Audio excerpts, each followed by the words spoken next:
Family gatherings were always interesting at our house. Laughter, yes, but also this undercurrent of tension, like walking on eggshells. I loved my family, but something felt off. Then came the bombshell. I overheard my aunt whispering about my mother. Words like manipulative and toxic hung in the air.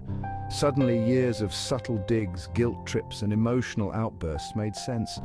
I felt betrayed, confused, angry.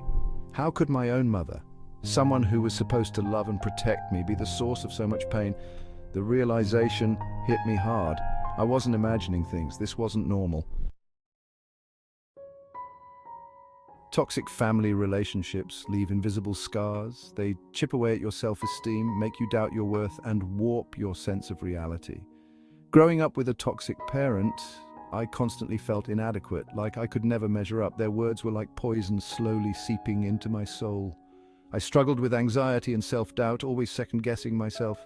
I became a people pleaser, terrified of conflict, desperate for approval. The emotional toll was immense. I felt drained, exhausted, like I was carrying the weight of the world on my shoulders. Toxic families thrive on secrecy and shame. They manipulate you into believing it's your fault. You learn to stay silent, to bury your feelings deep inside. But silence only feeds the monster. Breaking that silence, acknowledging the pain, is the first step towards healing. Dealing with toxic family members is like navigating a minefield. You never know what's going to set them off. One minute it's all smiles, the next you're walking on eggshells. It's exhausting, emotionally draining, and demoralizing. But you can't control their behavior, only your reaction to it. You can choose to disengage, to refuse to play their games. It's about setting boundaries, establishing clear lines that protect your emotional well-being. One strategy that helped me was limiting contact. I didn't cut my mother out of my life entirely, but I drastically reduced our interactions.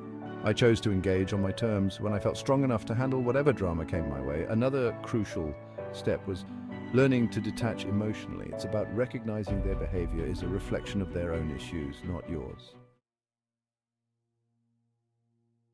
Section 4. Finding your voice. Setting boundaries and saying no. Saying no to a toxic family member can feel like an impossible task. You're flooded with guilt, fear, and societal expectations. You're supposed to love your family unconditionally, right? But what about loving yourself? Setting boundaries is not selfish. It's an act of self-preservation. It's about defining what you will and will not tolerate. It's about reclaiming your power and refusing to be a victim of their manipulation. Start small. Maybe it's excusing yourself from a conversation when it turns negative. Maybe it's declining an invitation to a family event that fills you with dread. Remember, you have a right to protect your emotional space. There will be pushback, guilt trips, maybe even anger. But stand your ground. Your mental health depends on it.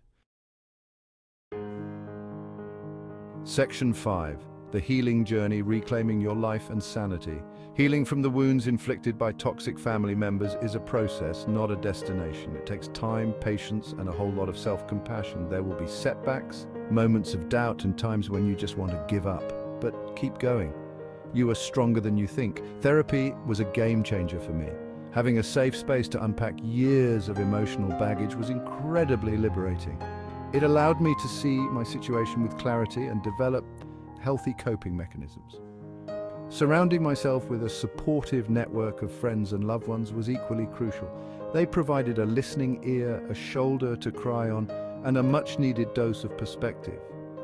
Self-care became my mantra.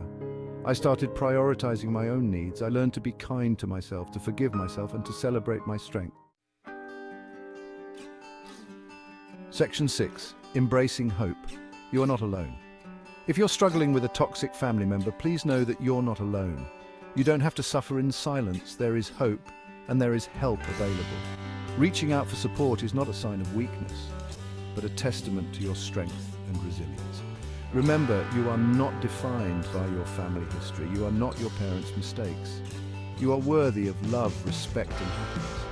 You have the power to break free from the cycle of toxicity and create a life filled with joy, peace, and healthy relationships. It's a journey, not a race. Be patient with yourself, celebrate your progress, and never underestimate your own strength. You are a survivor, you are worthy, and you are not alone. Okay, let's go.